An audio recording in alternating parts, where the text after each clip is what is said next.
Alright, y'all. Do another comparison from, say, 1981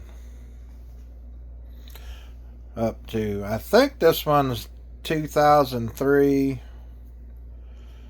But this meter was so far ahead of its time, and it had so many amazing features on it. Hertz, decibels. I can't remember. Okay, my dad got this. The company bought it for him. He got this in the early 80s when he was working on forklifts and their motor drives and all. I don't remember if he said it was the hertz or the decibels was the reason they got these meters. But in 1981, this thing was somewhere around $1,200, maybe $1,300. Now that equates to $4,300 in today's money. That's how far ahead this meter was. And this one has hertz, has decibels, it has nanosiemens, it has everything.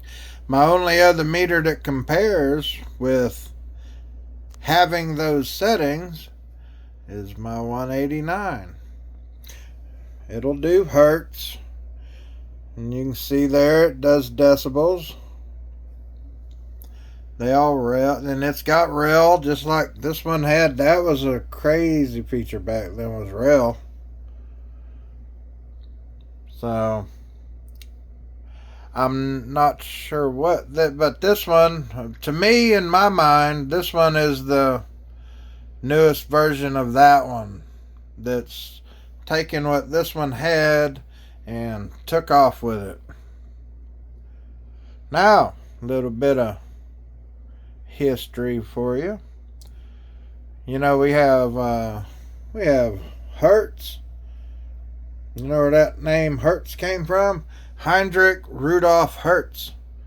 Go look that up. And decibels, it's named after Alexander Graham Bell. A decibel is 1/10 of a bell, which was named after Alexander Graham Bell. So, alright, y'all. Just a little quick comparison of old and new and a little bit of history. Alright, y'all. Have a good one.